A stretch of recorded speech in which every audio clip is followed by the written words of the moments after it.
norma. A020. Vivienda. Capítulo 1. Generalidades. Artículo 1. Constituyen edificaciones para fines de vivienda aquellas destinadas a la residencia de unidades familiares, y cuentan por lo tanto con la infraestructura necesaria para facilitar la realización de las funciones propias de una familia. Artículo 2. Toda vivienda deberá contar cuando menos, con espacios para las funciones de aseo personal, descanso, alimentación y recreación. Artículo 3. Las viviendas pueden edificarse de los siguientes tipos.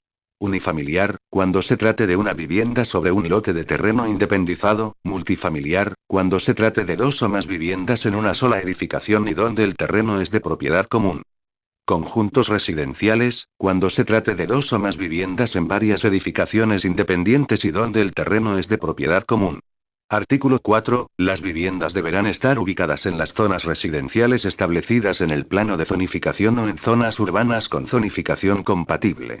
Artículo 5. Para el cálculo de la densidad habitacional, el número de habitantes de una vivienda depende del número de dormitorios, según lo siguiente. Vivienda: número de habitantes de un dormitorio, 2 de 2 dormitorios, 3 de 3 dormitorios o más 5. Capítulo 2. Condiciones de diseño. Artículo 6. Las viviendas deberán cumplir con lo establecido en la norma A010. Condiciones generales de diseño, en lo que le sea aplicable.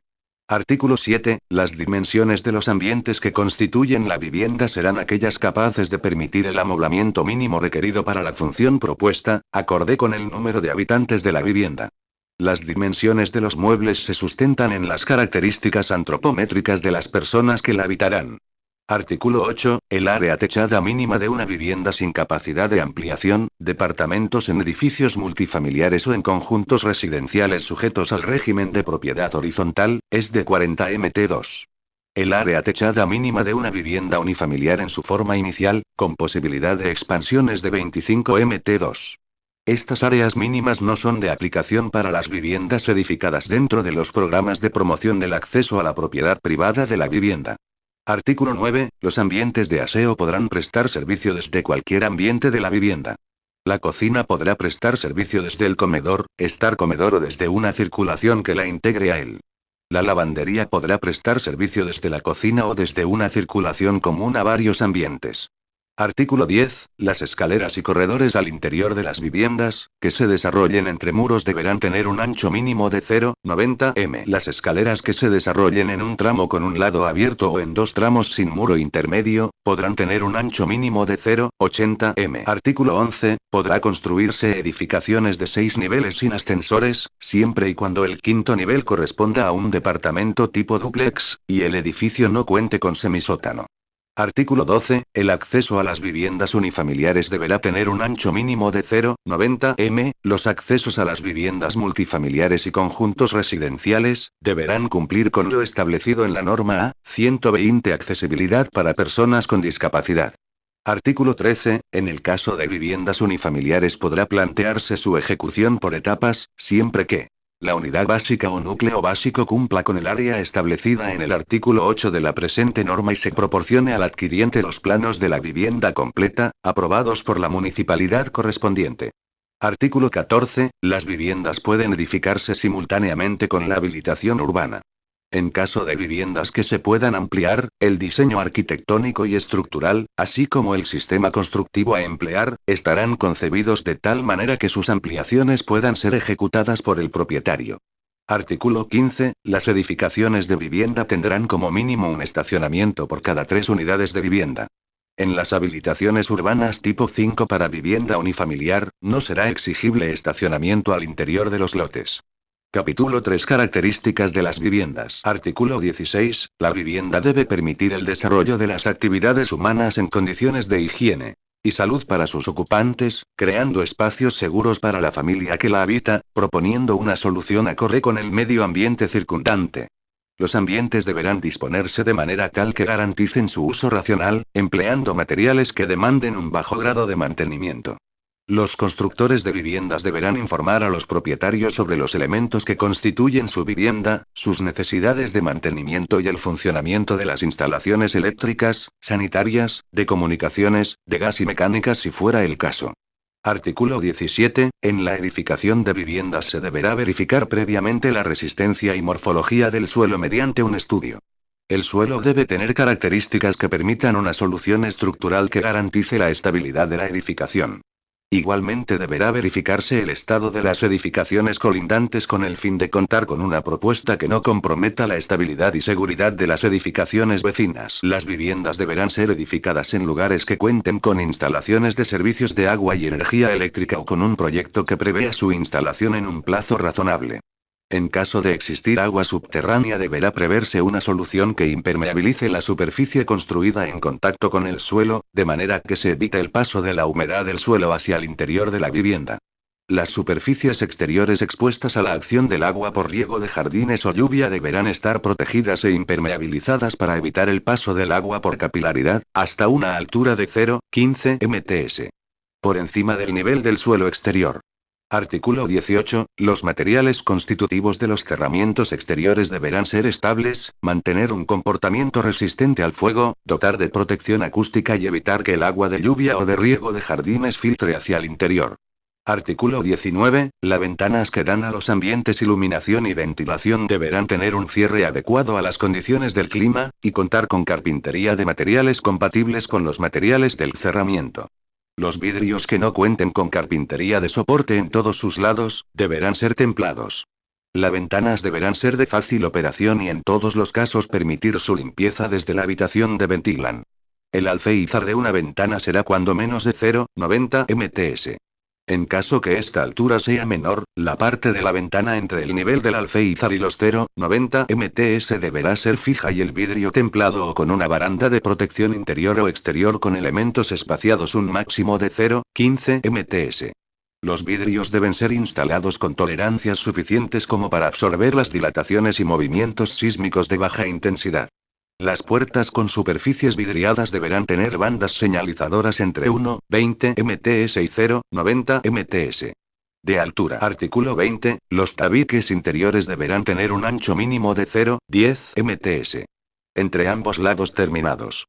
Los tabiques que alojen tuberías de agua o desagüe deberán tener un ancho que permita un recubrimientos de 3 cms.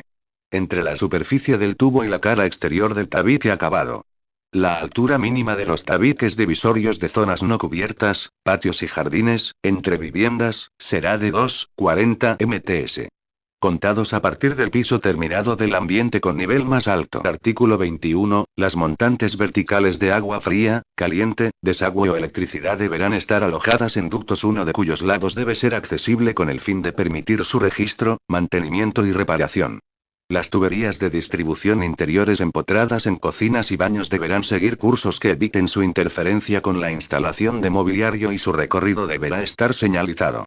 Artículo 22. Los acabados de pisos deberán ser resistentes a la abrasión, al desgaste, y al punzonamiento, y mantenerse estables frente al ataque de ácidos domésticos.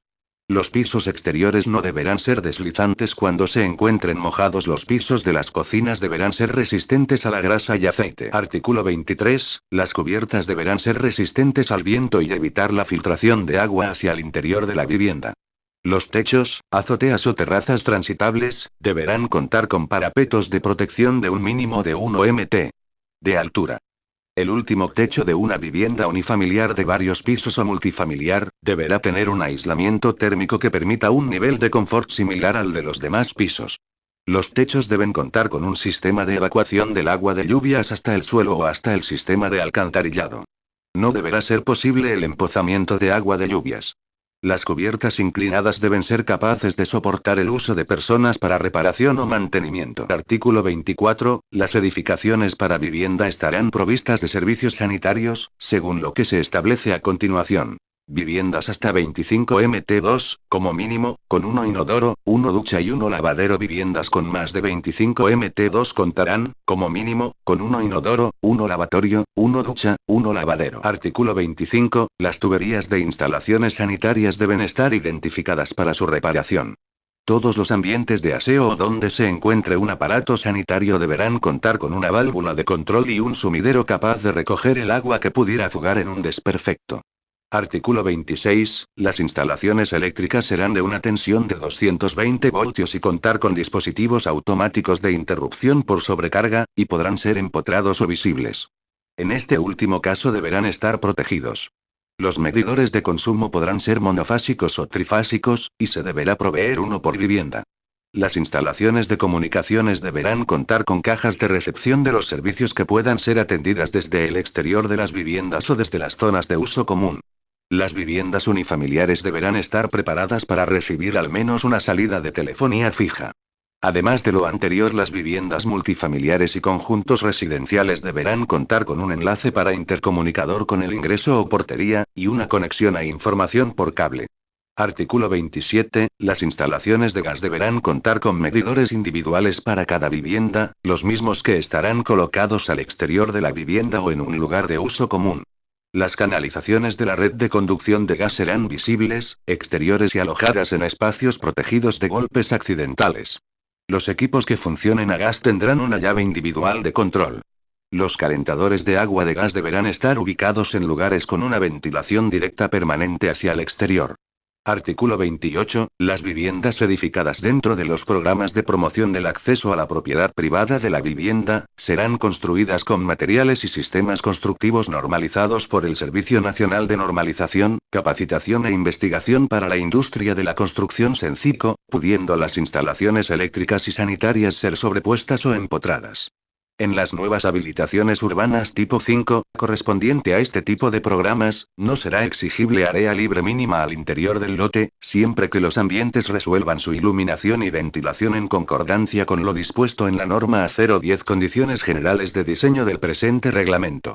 Capítulo 4. Condiciones adicionales para conjuntos residenciales. Artículo 29. Los conjuntos residenciales están compuestos por edificaciones independientes unifamiliares o multifamiliares, espacios para estacionamiento de vehículos, áreas comunes y servicios comunes.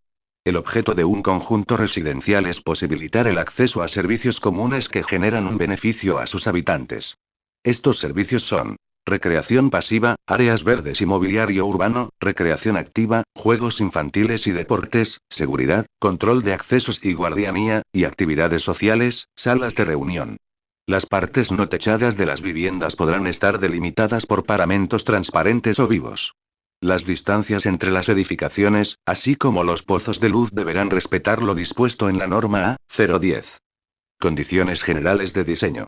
Artículo 30. Los proyectos que se desarrollen en lotes iguales o mayores a 450 m2 podrán acogerse a los parámetros de altura y coeficiente de edificación establecidos para conjuntos residenciales, de acuerdo a la zonificación correspondiente, manteniendo como condicionantes de densidad y área libre las señaladas en el presente artículo. En el caso que el proyecto contemple la ejecución de la habilitación urbana de manera simultánea a la edificación de un conjunto residencial, donde las áreas libres del conjunto sean de libre tránsito, se considerarán estas como aporte de recreación pública.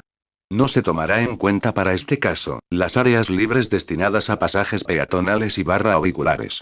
La densidad neta máxima para los conjuntos residenciales se regirá por el siguiente cuadro.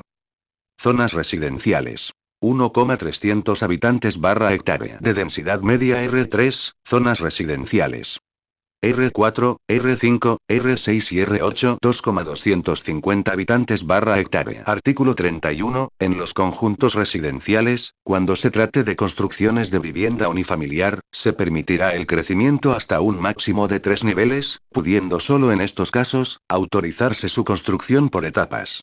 Para tal efecto, el promotor consignará esta posibilidad en la documentación de compra-venta de las viviendas, debiendo proporcionar a los propietarios los planos de las ampliaciones correspondientes, el sistema de construcción empleado y el reglamento interno, los mismos que cada propietario se compromete a respetar.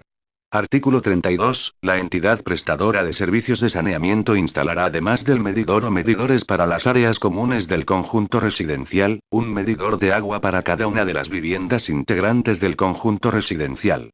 El consumo que corresponda a las áreas comunes deberá facturarse en el recibo individual de cada vivienda, en función a su porcentaje de participación en el conjunto residencial. Dicha información será consignada en los contratos de compra-venta de cada vivienda por el promotor o constructor del conjunto residencial. En el caso del desarrollo de conjuntos residenciales en base a edificios multifamiliares, se instalará adicionalmente un medidor totalizador del consumo de cada edificio.